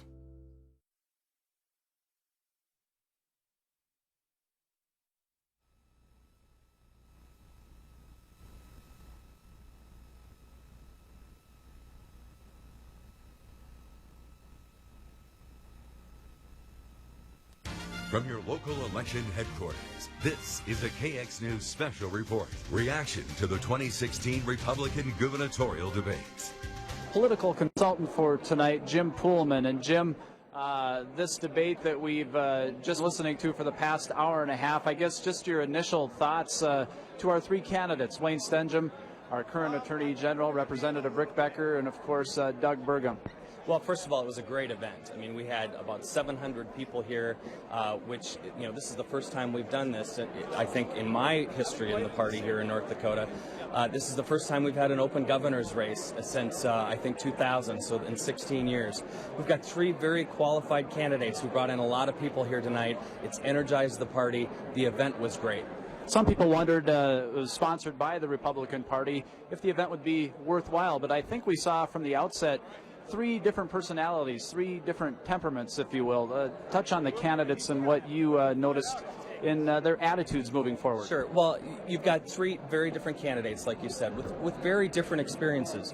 You have Doug Burgum, who's an entrepreneur in Fargo and has been very successful. Would like to bring some of those qualities to the governor's office in terms of creating jobs and business. You've got Wayne Stenjum, who is a trusted public official who has been in office for decades, really, between the state legislature and the Attorney General's office. And then you have Bismarck legislator Rick Becker, who is also a bit of an entrepreneur himself, very conservative legislator in terms of fiscally. I question whether or not socially, but very good candidates, and you saw very engaged candidates tonight giving very good answers. And we'll get to some of those topics. We should mention we'll be carrying this post-debate show for about a half hour here, right up to the 9 o'clock hour, online at kxnet.com, and of course right here on the KX network all across western North Dakota.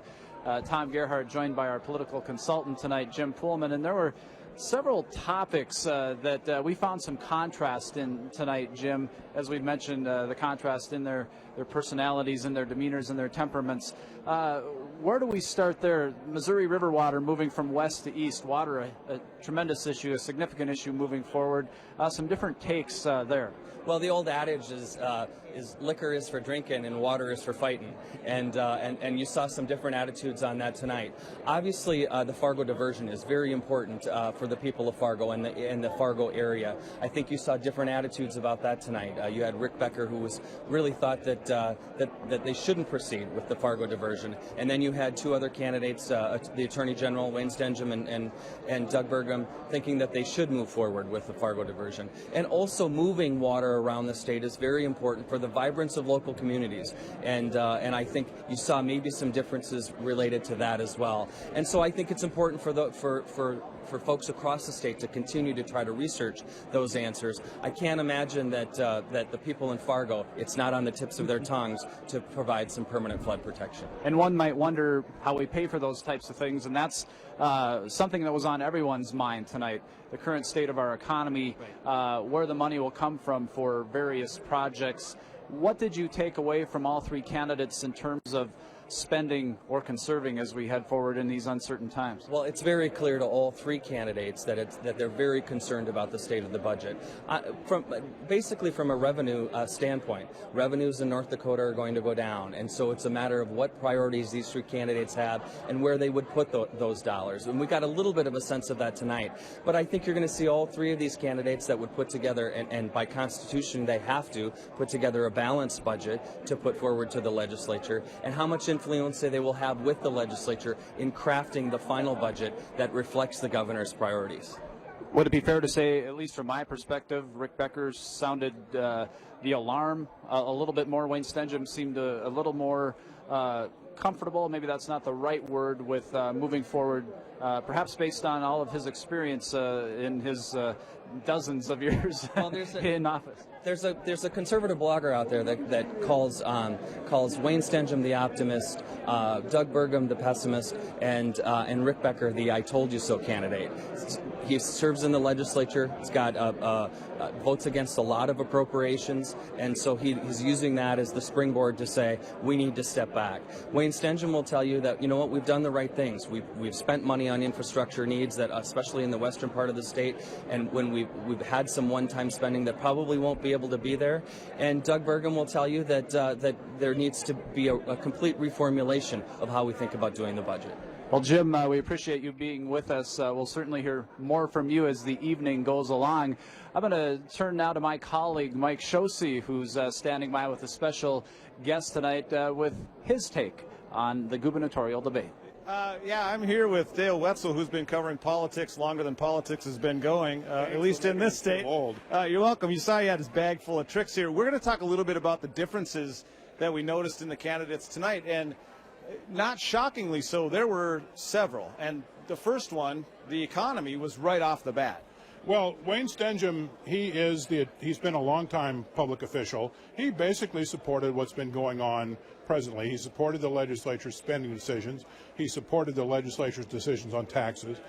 Doug Burgum and Rick Becker, his opponents, they are less inclined to go along with the status quo because they are not as familiar with the status quo as Wayne Stengham is. He's basically wrapped his arms around the status quo because he has a long history and experience as a public official. And so they came out right away talking about the economy, their differences there, but it didn't really end with that. There were differences throughout the night. A couple towards the end that really struck me were the oil tax conversation. Well, Wayne Stengham basically said the oil taxes as we have them are fine, as long as they're competitive with other states, and he seems to believe that they are. Rick Becker and Doug Burgum seem to be more open to revisiting the idea of changing North Dakota's oil tax structure. And Wayne Stengham, to his credit, did point out that the legislature in the last session did reduce the overall oil tax rate by a little bit. And the Republicans, the majority of Republicans in the legislature, caught a lot of flack from Democrats for doing that, and they're still catching it. And it's going to be something that's going to be talked about quite a bit during the campaign. Stengham had to defend himself a little bit with his work on the Industrial Commission, and especially with his special places announcement. Did you feel the same way? And what specifically can we talk about there that people can understand at home? Well, Doug Burgum and Rick Becker said that first of all, the special places initiative essentially required surface landowners to be consulted before certain oil exploration took place. And Doug Burgum and Rick Becker said that this was essentially an infringement on the private property rights of mineral owners, and that his special places, Wayne Stengham's special places initiative, was a violation. It might be a bit strong to say that, but it's a violation of private property rights, and they weren't nearly as enthusiastic about it as Wayne Stengham was. Another big difference that we noticed was in the abortion talk, which we know is difficult. They all talked specifically about the way they would vote, which got another interesting comment. Doug Burgum didn't talk about how he would vote. He said he would basically put any abortion issue to the people, which is impractical, frankly, as governor, because you cannot, as governor, say, well, I'm not going to sign this bill, I'm not going to veto it, I'm going to put it on the ballot. The governor presently doesn't have that power. Doug Burgum kind of danced around the question. Wayne Stengham and Rick Becker both described themselves as pro-life. But, frankly, Rick Becker in the 2013 session, his first session as a state representative, he voted against what was called the fetal heartbeat bill, which would essentially ban abortion, or would have banned abortion in cases where a fetus's heartbeat could be detected. He also voted against putting what was called the Right to Life Amendment on the ballot. Now, the Right to Life Amendment did get on the ballot, and it was thoroughly thrashed at the polls. But I'm not sure how much right to life people are going to buy his self-description as a right to lifer when he voted against those things. Interesting. Mr. Wetzel, thank you for your time, your fact-checking. We appreciate it. Now back to you, Tom. All right, thanks a lot, Mike. Here again with our political consultant for the evening, Jim Poolman. Jim, we're going to continue this conversation, take a break here in just a moment, but another significant issue, an important issue to the voters of North Dakota, abortion. Three candidates. We heard a couple of different ideas there tonight. Yeah, I think you heard three different views on the whole issue, and obviously it's on the minds of a lot of Republican voters that'll be attending the convention, but obviously if Doug Burgum goes to the primary, it'll be on primary voters' minds too, and some people make their decisions solely based on that issue. And we'll talk a little bit about Rick Becker when we come back. Maybe a change of course for him from what we heard tonight from his voting past. We'll get to that after a quick break. You're watching coverage of the Republican gubernatorial debate right here on the KX Network. We'll be right back after this.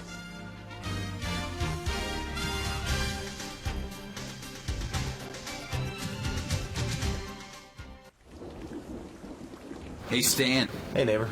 Neiman wants to bring fiber to our neighborhood. Really? Yeah, if we get enough people that want faster internet, we could be next on the list. We could be gigging it. Yeah. I'm in. Okay. To get fiber to your neighborhood, go to NemontFiber.net and tell us that you want faster internet. NemontFiber.net. Get on the list. At Don Bissett Motors, we've put a full court press on reducing our prices, so you'll score big during our markdown madness. To get your mad deal, drive through our lot. When you see a markdown madness tag, it means that vehicle's price has been drastically reduced. As inventory sells, featured vehicles will change. Get the one you want. Don't wait till it's too late.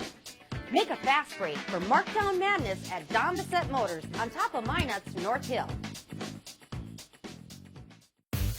There are many ways to travel, but if you want to really experience your adventure, create memories this summer with an RV from Corral Sales. Our indoor showroom is the largest in the upper Midwest and overflowing with RVs from Jayco, Chaparral, and Puma. And if you want to travel with the fun and style of the 1950s, check out our vintage cruisers. Start your search at corralsales.com, then stop on by. Corral Sales RV Superstore. We'll make you a happy camper.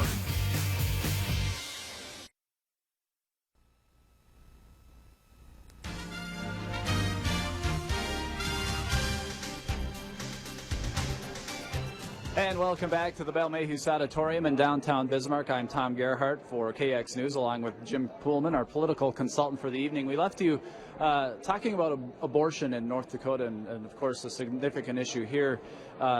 Jim, you mentioned 3 different opinions, but looking back, Rick Becker now had a change of course tonight compared to his voting past. Well, the question tonight was, would you have signed a number of abortion bills that Governor Dalrymple signed and put into law, and that some were challenged? Rick Becker said tonight that he voted against most of those bills during the legislative session, but now would have signed them. And so that is a significant change of course for him. Had a solidly pro-choice voting record in the legislature, and now has changed course and articulated that tonight. All right, there are other issues that we'll get to in a few moments, but we want to turn our attention now to Mr. Jim Olson. Jim, your thoughts on the debate tonight here in Bismarck? We had 3 good candidates who were going at it with the issues that they thought were important to them and to their constituencies and to the Republicans in general. I'm with right now Dustin Goverlow, who is in charge of a website called Watching North Dakota, watchingnd.com, and he's going to help us kind of look at a couple of clips and then talk about what those candidates said. Dustin, first off, welcome. Oh, thank you, Jim, for the opportunity. Good to have you here. First off, let's talk about Rick Becker. By the way, that's who you would support if you were voting, right? Yes, absolutely. So we can get that out front. But let's look at Rick Becker. He was talking about college tuition and some of the problems facing North Dakota with that. We have over half of our college students are from out of state. That's a lot of money. That $1 billion goes to higher ed. With over half of kids being from out of state, that means the taxpayers here are paying not only for their own kids, but they're paying for the other kids of North Dakota to go to college, and they're paying for the kids in other states, especially Minnesota, to come to our college. So Dustin Goverlow, talking about this issue, what do you think about it? I mean, you feel obviously he's your candidate, but what do you think about that? Well, he's absolutely right, especially when you talk about NDSU and UND, when more than half of their students are from out of state, primarily from Minnesota. Several years ago, about 6 or 7 years ago, I did a study on the estimated cost of how much North Dakota taxpayers subsidize Minnesota taxpayers' children in North Dakota, and it came to about $90 million a year. And as a result, many people call the North Dakota university system the best economic development program the state of Minnesota ever had. Okay, let's move on to another candidate, Doug Burgum, who talked during the debate about property taxes and what he felt needed to be done with the property tax system in North Dakota. But if we try to, normalize property taxes across the whole state, ship the dollars to Bismarck, and then turn around in the form of a relief, then it doesn't make as much sense to me to do that versus having that particular tax stay as local as possible. Doug Burgum talking about wanting to have that tax stay as local as possible. I mean, that seems reasonable to me. Yeah, it is. And the way that the state has been doing the property tax program, it makes sense to some people because it results in lower taxes for a while, but we're constantly pumping more and more money into that program. We're on the verge of that program. In order to just keep level on it, it will cost over $700 million just to keep even, not even try to do more for the local taxpayers. And so we do have to look at that. We have to reform property taxes, because without actually reforming it, we're just throwing good money at local government, and they're going to spend it the way that they have all these years. Okay. All right, and now on to the third candidate, Wayne Stenjum, who was talking about fines involving oil companies for spills and other problems. The statute provides what is the maximum penalty, $12,500 per day. Multiply that times the number of days that there could be, the potential penalty could be massive. But of course, those aren't always something that are necessary or reasonable in the circumstance. We want to be strict, but we do not want to be vindictive. We don't need to be vindictive. We just want to correct improper behavior. And he says he wants to correct improper behavior. You know, in his defense, he's a person who's had to be in the field of play, making these decisions for a while. And about this issue, though, I mean, you're saying that maybe he wasn't specific about why some of the fines have been lowered. Is that right? Well, this is one of those issues that doesn't get as much attention by Republicans because it's only Democrats making it. But there's certainly an issue to be brought up when you talk about fines being reduced by 90%, and there hasn't been a record of these fines and why they were reduced. That should be public information. And so it's one of those issues that has been partisan for the wrong reason. Okay. All right. Well, thank you for your help. We appreciate it, Dustin. Absolutely. Dustin Goverlow from WatchingND.com. Speaking of watching, we've had students from Bismarck State College watching tonight, and Mike Shosey is there with some of them. Mike?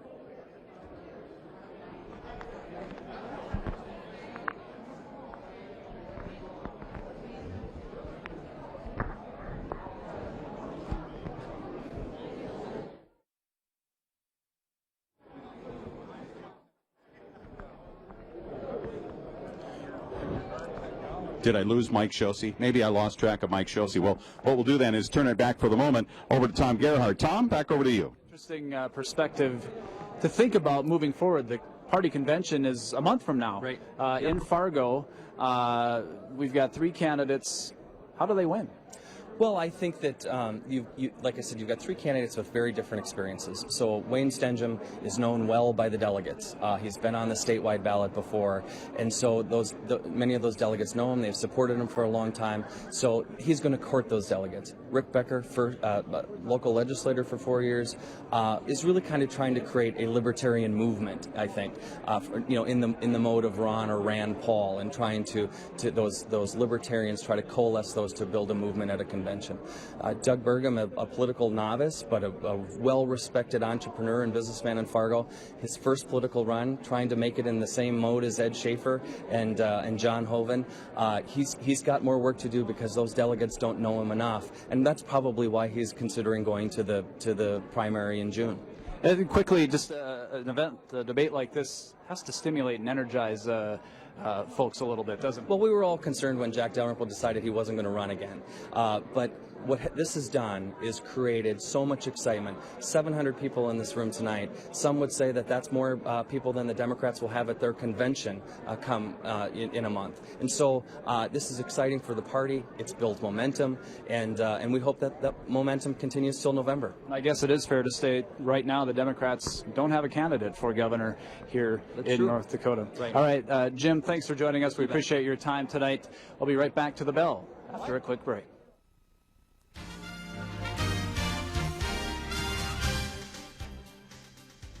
This is Bob Eastgate with Eastgate and Parkway Funeral Service. When someone we love dies, of course we grieve. But we do not grieve as those who have no hope. And what gets us through? Faith, hope, and love. And as the scriptures say, the greatest of these is love. At Eastgate and Parkway Funeral Service, our mission is simple: help families heal. You know, when I was a kid growing up, our parents would take complete strangers and make friends, and friends eventually became family at our house. Where you're always treated like family isn't just a slogan, it's a way of life for us. My dad took care of his customers as though they were his personal friends, family members. And he always said, you have to take care of your customer no matter what. We take care of our customers, and we have a lot of fun doing it. Life is about so much more than money. It's about people and relationships. At First Western Bank, we believe banking should be too. So we're here for you with familiar faces you know who know you by name. First Western Bank and Trust. You can bank on us.